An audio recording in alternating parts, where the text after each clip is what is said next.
नमस्कार, अशोका न्यूज 24 में आप लोगों का स्वागत है। अशोक कुमार मौर्य के द्वारा आज की फटाफट खबरें। जनपद जौनपुर में महिला का शव मिलने से मचा हड़कंप। खेत में पड़ा मिला महिला का शव। सुजानगंज थाना क्षेत्र के खतीरहा गांव की है घटना।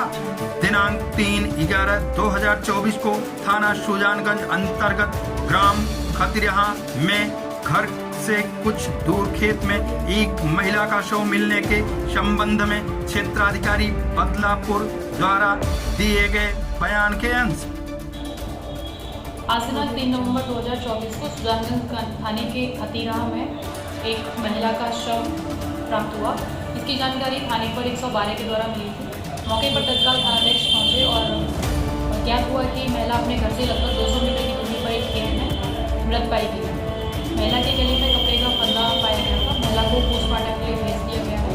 महिला का विवाह लगभग 15 वर्ष पूर्व हुआ है। महिला के 2 बच्चे हैं।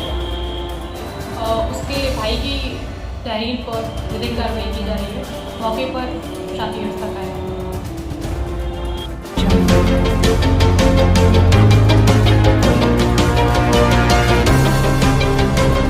आस्था विश्वास के साथ मनाया गया भैया दूज का पर्व। प्राचीन दुर्गा मंदिर सदर महल से सामूहिक पूजन का आयोजन हुआ। जनपद भदोही गोपीगंज कोतवाली क्षेत्र के अंतर्गत नगर और ग्रामीण क्षेत्रों में भैया दूज का पर्व आस्था और विश्वास के साथ परंपरागत ढंग से मनाया गया। बहनों ने भाई के दीर्घायु जीवन की कामना करते हुए दर्शन पूजन किया और सुरक्षा कवच के रूप में कलाई में रक्षा सूत बांधा और टीका लगाया। प्राचीन दुर्गा मंदिर सहित कुछ स्थानों पर विधि विधान पूर्वक सामूहिक पूजन किया गया। प्रकाश पर्व दीपावली के साथ ही शुरू हुए पर्व के दौरान गोवर्धन पूजा के उपरांत रविवार को भैया दूज का पर्व मनाया गया। भाई को यम द्वितीया भी कहते हैं। इस दिन बहनें भाई को तिलक लगाकर उन्हें लंबी उम्र की कामना करती हैं। कार्तिक शुक्ल पक्ष द्वितीया को यह पर्व मनाया जाता है। पूजा का थाल सजाकर बहनें शुभ मुहूर्त में पूजन अर्चन कर भाइयों के दीर्घायु जीवन की कामना के साथ तिलक लगाकर रक्षा कवच बांधती हैं। अधिकांशतः बहनों ने जहां घरों में ही पर्व मनाया, वहीं नगर के सदर महल स्थित प्राचीन दुर्गा मंदिर व अंजही महल पीछे मां शीतला मंदिर में सामूहिक रूप से महिलाएं भैया दूज के पर्व को मनाया। स्नान ध्यान कर भाइयों के कुशल मंगल की कामना करते हुए मंदिर पहुंची बहनों ने जगत जननी मां दुर्गा सहित मां शीतला का दर्शन पूजन किया। दर्शन पूजन के उपरांत सामूहिक रूप से विधि विधान पूर्वक पूजन दीर्घायु जीवन की कामना की। इस अवसर पर काफी संख्या में महिलाएं उपस्थित रहीं।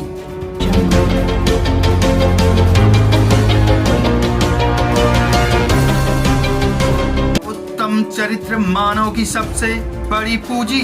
सतीश महाराज जनपद भदोही गोपीगंज अशनाव बाजार के समीप जगदरी स्थित गांव में जय गुरुदेव संस्था के राष्ट्रीय उपदेशक सतीश महाराज का आगमन शिव प्रसाद यादव टेनी के यहाँ चित्रगुप्त पूजनोत्सव के दिन हुआ।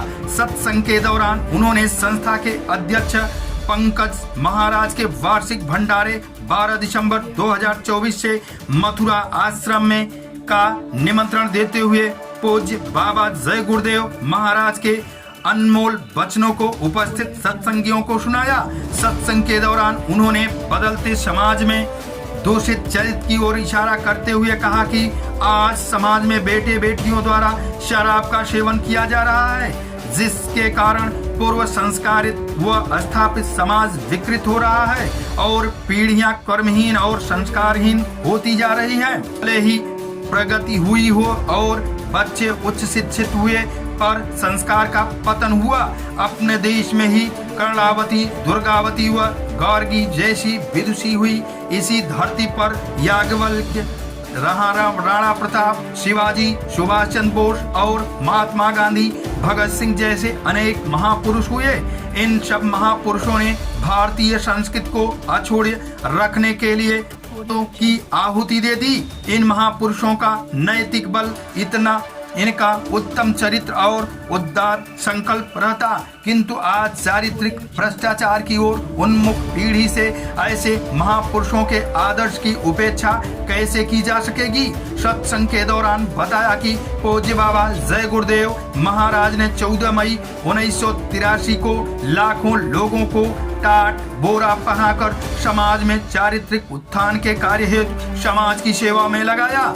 बाबा जी विगत 60 वर्षों से अधिक समय से अनवरत समाज में शाकाहार प्रचार व मद्यपान निषिद्ध का कार्य करते रहे और वर्तमान में जय गुरुदेव संस्था अध्यक्ष श्रद्धेय पंकज महाराज अनवरत शाकाहार प्रचार अभियान में लगे हुए हैं। उन्होंने बताया कि उन्नत समाज के निर्माण में शाकाहारी व सदाचारी होना बेहद आवश्यक है और सुखी समाज की संकल्पना उत्तम चरित्र सदाचार व शराब निषेध के बगैर नहीं की जा सकती।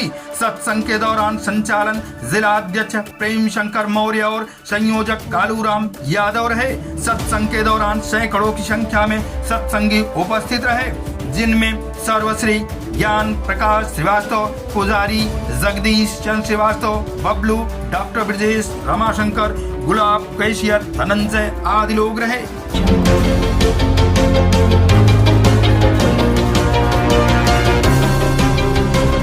जनपद भदोही में मंदिरों में लगातार हो रही चोरियों से हौसला बुलंद चोरों ने खुलेआम चोरी कर पुलिस को दे रहे हैं कड़ी चुनौती।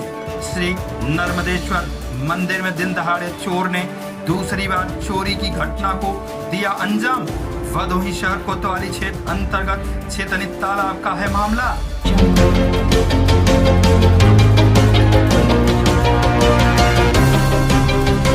जनपद भदोही दुर्गागंज थाना क्षेत्र अंतर्गत ग्राम सभा हिम्मतपुर में चोरों ने समरसेबल को चोरी कर ले गए। बताते चले कि ग्राम सभा हिम्मतपुर में शिवराम बिंद पुत्र राम समुज बिंद के यहाँ समरसेबल लगा था, जिसको रात्रि 12 बजे से 3 बजे के बीच अज्ञात चोरों ने समरसेबल चोरी कर ले गए। इसके पहले भी 10 किलोवाट का स्टेबलाइजर पर चोरों ने किया था हाथ साफ। शिवराम बिंद ने थाना दुर्गागंज में तहरीर देकर अज्ञात चोरों के खिलाफ कानूनी कार्रवाई की मांग की है।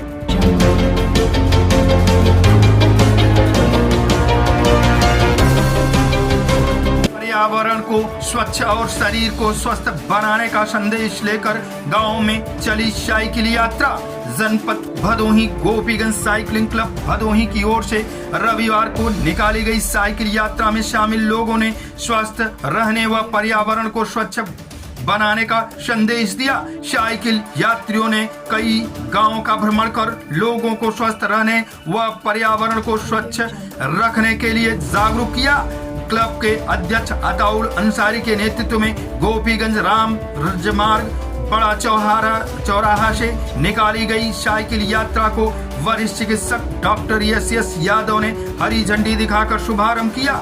इसके पश्चात सदर महल, अंजई महल, पूरे भागवत केड़वरिया होते हुए साइकिल यात्री पूरे रजई पहुंचे, जहां साइकिल यात्रियों का पूरे रजई के ग्राम प्रधान ने स्वागत किया।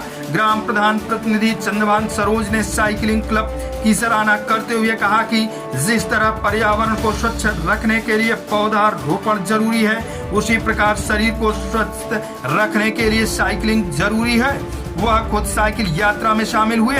साइकिल यात्रा में शामिल लोग पौधा लगाओ, पर्यावरण बचाओ, वृक्षों की जब करोगे रक्षा तभी बनेगा जीवन अच्छा, हिंदुस्तान जिंदाबाद, स्वस्थ रहें, मस्त रहें, करो योग, रहो निरोग। हम सब ने ये ठाना है, पूरे भदोही को स्वस्थ बनाना है। सुबह की हवा 100 रोगों की दवा, भारत माता की जय, वंदे मातरम का नारा लगाते हुए चल रहे। समापन कबूतरनाथ मंदिर के पास किया गया। सुबह सुबह उठना चाहिए, परिवार साइकिल चलाना चाहिए और स्वास्थ्य के लिए लाभदायक है। ये सुबह उठने का तरीके तो बहुत सारे हैं और अगर हम अपनी दिनचर्या में इसको शामिल कर लें, तो जो आप कह रहे हैं कि उठना बड़ा मुश्किल होता है, तो एक स्लीप साइकिल हमारी होती है, बायोलॉजिकल क्लॉक जिसको कहते हैं, तो वो अपने आप जो है कॉन्शियस कर देती है हमारे ब्रेन को कि नहीं अभी उठना। अगर आप ये प्रैक्टिकली वो करें, करीब 1-1.5 महीने तक एक निश्चित टाइम पर उठें तो उसके बाद जो है फिर उठाने की जरूरत नहीं पड़ेगी। वो ठंडी हो, गर्मी हो, कुछ भी हो, आप अपने आप उठ जाएंगे। आज की जो मेजर आज की फटाफट खबरें समाप्त हुआ। फिर मिलते हैं ऐसे ही बेबाक खबरों को लेकर। तब तक के लिए नमस्कार।